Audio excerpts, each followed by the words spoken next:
지금 다운로드 받으세요. Welcome back to the 2016 SPL Round 3. We're getting into our second matchup of the night. It's going to be Samsung Galaxy Con versus the Afreeca Freaks. Very impressive run already for MVP. Here's the Freaks. I think a lot of people are favoring them tonight, but they are 1-2 and -2. A win today would be very important. And keep in mind, Alive is on a tear. He actually wrecked his group. Super as well. Got out of the group of death on Thursday, so definitely playing a lot better than we've seen from him in the past. Yeah, and all these matchups are pretty close, even though I favor Afreeca for most of them. It's really a kind of an interesting day we have today, because I expected the first one to be close, the second one to also be close, and we have Deer versus Super first, as you guys saw, but then Reality versus Alive. Alive is like on a tear, as you were talking about. Yeah, so this matchup between these two teams, when you look at the names and results of the Samsung players overall in their entire careers, they look to be the stronger lineup. But with the recent performances of some of these players, it's hard to. It's funny because you could really go either way on it. Solar, one of the most inconsistent pro gamers in Korea of all time, does very well online. He got top 4 in Star League. He's actually seeded into next season, but he has had a weaker record. He nearly got kicked out of the GSL. He almost did not qualify for Code S. And Reality as well, though, on Samsung, just got out of that crazy group of death. So there's a lot of story. Yeah, there's a lot of story and history in recent times in this group. And Reality got out of that in second place, too. I think he went 6-3 or something. Like that. And Super went 5-4, I believe, to get out of that group, or 5-5, I guess.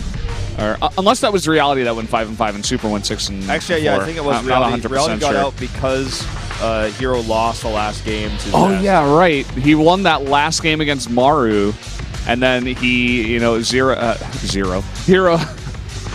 lost to Zest. Yeah. So, guys, we're going to jump into this matchup here. Samsung versus Afreeca. Deer versus Super. Reality versus Alive. Solar versus Bomber. And then Bravo versus Patience.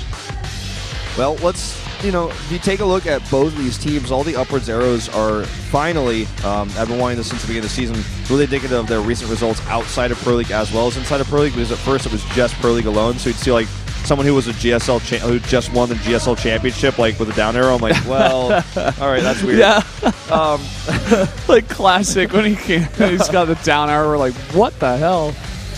So I feel like this is going to be a really cool best of 5. Definitely should be a closer one than the one we just watched, which also should have been a closer one than it was. But MVP stepped it up. And, if there's a chance for either of these teams to 3-0, I think it's going to be Afreeca. Super over Deer and then Alive over Reality, I can kind of expect. But then that Solar versus Bomber game is really split. Bomber's just as inconsistent as Solar is, and they're kind of, now they're going head-to-head, and it's like, well, I don't really know who to pick. I don't want to pick either of these guys. I'd rather I want to vote for Zest. Can I just vote for Zest in that matchup, or that's what? What you should do. Because he always wins most of the time. That's one of those votes where I just wish I could abstain, so it doesn't affect my record, because, it could go, literally either way. It's crazy. Zerg's not doing too well, so maybe Solar is feeling the hurt from that, and maybe Bomber can pull that one out. I did vote for Solar myself. I think he went for Bomber. I went for Bomber. I did. Started to spoil the voting results there, but I did. I voted for Bomber, and we'll talk more about that as we get into that game. But let's talk about this first one, because this one is also a tough game to call. Deer 7-3 in Pro League over Super's 1-3, but Super played the best PvPs of his life on Thursday. So it's like, how do you really say who's favorite here right now today? I think it's Super. He looks like one of the best PvPers in the world. He was taking games off of Zest and Hero like it was nothing. He's like, no, I just know how to do this. I'm just really good at this matchup. The other matchups, he was struggling a little bit, but he was still taking games. So Super is really getting on that Afreeca hype train, right? And just practicing and doing really well so far. So Deer is 6-2 in total over him here. And let's take a look at the vote. You're, again, the only foreign caster to vote for Super. I'm actually really surprised by these results. I mean, Deer is a fantastic player, but Super is looking great. Of course, Deer did have all those games to watch and study of Super's PvP, which is something we always have to mention here.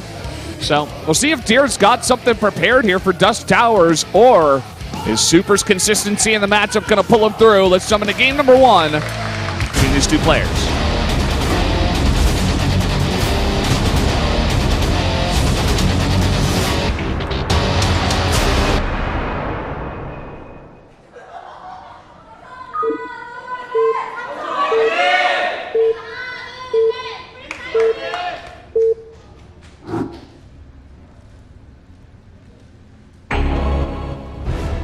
Down here in the bottom left in the red for Samsung Galaxy Con, it's Deer. And up to the top right, in blue, his opponent, it's Super.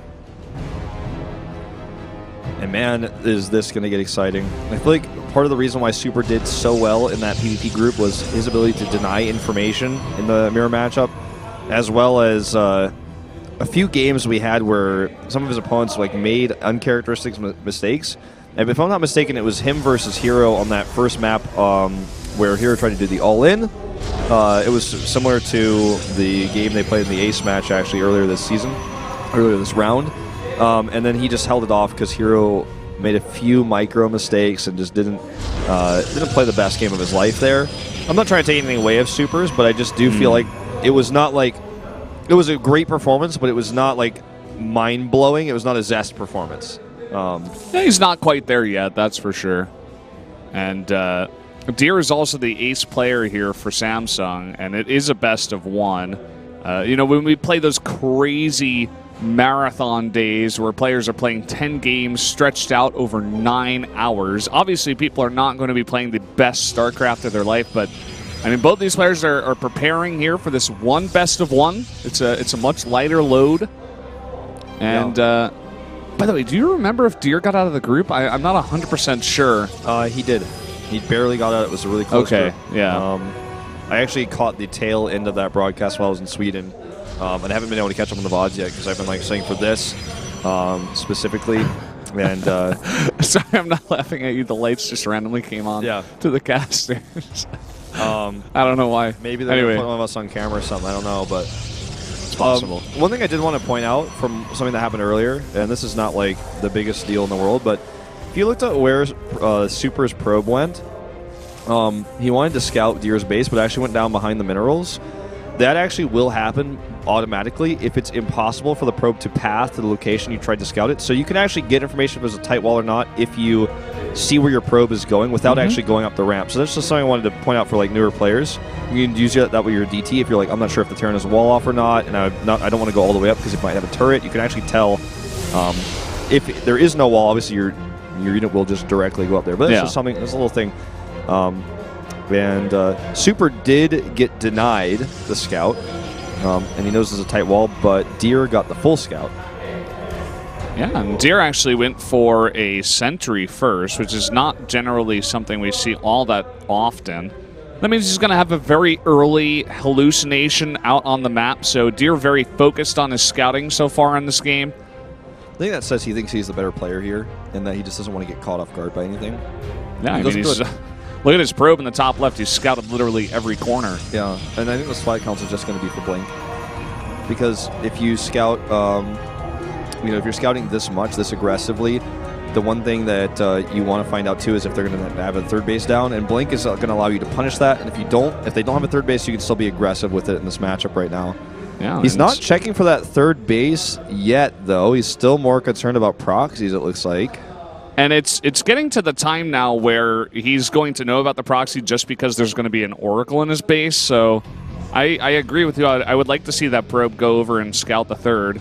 He is sending out the Phoenix hallucination either way. Alternatively, he could be... See, this Phoenix hallucination is not going to see the third base, actually. Well, let's see. Okay, he will see it. He's going to come over here, and here we go. He does scout that. I think this probe is, well, it's making it in a different location than I expected. I thought he was going to go up towards the 3 o'clock base and just make a pylon and a gateway there just in case. Or a pylon and then maybe later on a gateway after he scouted the third base to pressure it. But it looks like he's going to take his own third base and might hide something down there.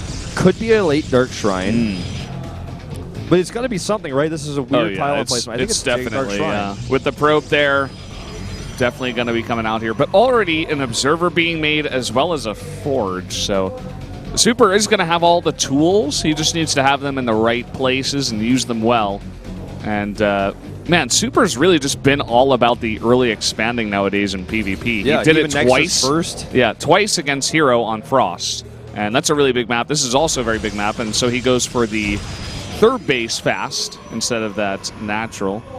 Cool probe snipe there, by the way. That was pretty neat. I mean, he just wanted to go up and poke and see what he could find. He grabbed a probe at this stage in the game with 2 Stalkers versus like 2 Stalkers in the Sentry. Good micro there. Double Forge coming up for Deer. We might be in it for a long one here, guys. And we haven't seen a PvP that went late game in a while. Most of the games we cast on Thursday were decided in the early mid game. Yeah. Ooh, this could be a huge snipe because the Dark Shrine is now finishing. It's nearly done, and that Observer kill is pretty huge. Does he have another one? Yeah. He's got just the one here, right? Yep, just the one here at the front. But it looks like Deer wants to press the issue. You know, he's not done with this. Maybe he wants to try to poke his head up the ramp and snipe another one. Yeah, he could snipe that. Look at his Stalker positioning and the Observer that's coming across. He wants to snipe the other one. He wants to go over here and punish that. Okay, it looks like he's going to go for a blink instead, but when the units come by, he can go for the snipe. And this is so cool, too, because he's going to draw a bunch of units back into the main to deal with the Stalkers, and at the same time, he's going to drop into the back door. So the Observer is at the front. It's not going to be here at the back door base, so this is going to force a huge pull and should be able to get a lot of kills, too. And it's that horseshoe I'm talking about all the time, man. By the time he brings the Stalkers back here, the DT's going to be sent to the front. Uh-oh. And look, here comes one over here. This is an incredible amount of damage already. 6 kills. Oh, Deer actually just running into the overcharge is not the best control, but he is getting a lot of damage done here. Huge pulls on both the back door and the third base. He's still microing his Stalkers in the main as well, getting more damage there. And look, he's actually going to kill his pylon. It looks like instead of killing probes, but he could be doing more. Yeah, should be going for the probes. Where's that Observer? Okay, there it is. Looks like it is taken out. Does not get the pylon either. So now we have to ask the question, was it worth it? He gets 10 probe kills here. I think he lost, maybe 1 Stalker. Not 100% sure about that. Look at the production tab, though. Look at everything he's working on right now. Like, I think this was a case of misallocated resources. I think if he actually only microed his DTs and picked them up on the Warp Prism and hit the backdoor base and hit the third base and the backdoor base, that would have been more effective than actually trying to get damage on with the Blink Stalkers at the same time while macroing at home. I think it was some misallocation of resources because the Stalkers did very little. And I think if he had microed his DTs better, that could have done a lot more damage, especially the DT that was hitting that pylon for so long when there were juicy probes nearby. Like, could have gotten at least 5 more kills, maybe more. Yeah. So now Super, he wants to actually move across the map here. His +2 is not done just yet, but he does have actually the same amount of units here basically as Deer. Very even game so far, and that's kind of the way it felt from that harass. You know, it didn't seem like Deer got too far ahead or that Super got too, that he denied it well, really. It was just kind of an even trade there. Yeah. Well, this base, because the units are out of position, will have to be canceled, which is a big win here for Super. And this is the map where you can see a lot of pressure on that 4th base because it's a big map, but when you go from 4th to 4th, that distance is quite a bit smaller. We see this hold position skirmishes where players don't want to waste their Zealot charges, and they kind of just hold position on the edge, out of range of the other Protoss Death Ball, and hit the Nexus with like just a few Stalkers. And we're going to see that stage of the game here commence in just a moment, but Super is going to commit to a move out first, and I don't know if he actually can take this fight. Yeah, it's very close in terms of the army supply, and actually Deer getting slightly ahead here. He's going to need that Warp Prism very close by if he wants to take this fight, but he's very confident about this. He really does want to take this fight here. He does have the better upgrades for a moment right now, +2 attack, although there is the +1 armor for Deer, and he's actually about to be 2-2 versus just the 2 attack of Super. Yeah, keep in mind. I guess if there was a time to attack, it's now. There is a nice little run by actually coming in here from Deer. He does have that Warp Prism out on the map. Looks like he's going to go directly for the 4th base. All right, well, this is right when Super's committing, and this may force him to actually go into that commitment, just simply because the harassment that's happening at his fourth base. A big fight here, and it's going Deer's way with the armor upgrades he has. This was just an unnecessary fight to take from Super. He didn't have to really attack in here. He definitely could have backed off, so he just lost way too much stuff. And that's actually may just be the game. That one fight might have decided it here. I think so. These units aren't getting away, at least not most of them. There's the blink forward to secure the kill on the Immortal. The Observer got killed as well, which is somewhat of an issue with DTs on the map. Dark Shrine was never cleaned off. And Deer, I think, is just going to do a one more warp in and then go for the final blow here. He's done enough damage. You know, just a straight up not good idea by Super to attack in there. He attacked into the overcharges, and Deer had the advantage in upgrades. It was like, it was everything in Deer's favor, and he forced the fight. 8 Archons to 3, now 4, I guess, in this fight. And this is going to easily be a win here for Deer. Moving in, takes to the flying colors, and that should end the reign in PvP for Super. GG indeed. I think that he thought that Deer did more damage than he actually did, because that was expensive what Deer did. He could have done more damage, but it was not game-ending damage. I feel like he forced the fight. He was trying to poke, and he wasn't sure if he wanted to really commit, but when the Zealots rolled into his fourth, he was like, oh god, I can't not attack now, or I'm going to lose all my probes because I have to walk all the way back because I'm out of position. It was just a weird fight to take there, and he was fighting against the armor upgrades as well. As +3, it was ahead. He was like almost halfway done with it, but it doesn't matter because it wasn't finished. Yeah, didn't quite look like the same player that we actually had on Thursday, for sure. And Deer just being pretty consistent. He's now at 11-7, doing pretty well for his team. And we are going to jump into a TVT up next. So this is the matchup of mirror matchups, at least in the beginning here. Yeah, pretty common in Pro League because usually you pick a race that's good for the map. But Reality versus Alive should be a good one on Frozen Temple. Deer now 8-3, by the way, in PvP this season. Incredible record. So you put them on a Frost map, things are going to go your way most of the time. And I feel like you could have realistically probably beaten Alive or Bomber as well on that map. So a safe choice by the Samsung coach to put him on that map. It's good. You get a nice start for your team, too, putting out your best player there. Reality also doing quite well. So, Reality is a great follow-up to this. You make it a much easier game for Solar to take there if your team goes up 2-0. And although Reality's doing a bit better, I'm kind of worried for him because he is going up against the masterful Alive. Yeah, the new and improved Alive. Yeah. He suddenly started winning games in Legacy of the Void. Yeah. And he started off strong at the very beginning of Legacy of the Void, then he tapered off a little bit, and everyone's like, okay, well, his style popped back up. It's, Legacy of the Void's more suited towards his style, but then he started tapering back down, and now he's on the way back up again, so we'll see if he can do well here. I almost felt like it was a case of like new expansion success where it's like, oh, he's kind of figured it out before everybody else, and that's why he's winning everything. And he's a very smart player, Alive is. We were talking to someone who was actually very close with him last night, and he was telling me all about his style where he's just like he's focused on his practice, not just so much grinding out 12 hours of games. He really he loves to look at all the replays and go over all the past games and, really figure out how to defeat a certain player based on what matchup it is. And he prepares like 5 different builds for one map against one race. And he's a really cerebral player. And I don't know. It seems like things are just going really well for him nowadays. And I'm happy. I mean, his practice is paying off now, I guess. Yeah, definitely so. And he does not have an easy opponent in Reality. And I hope we get to see a little bit more mech because Reality is so good at that, and I would love to see that clash again of Bio Bring it versus back. Mech.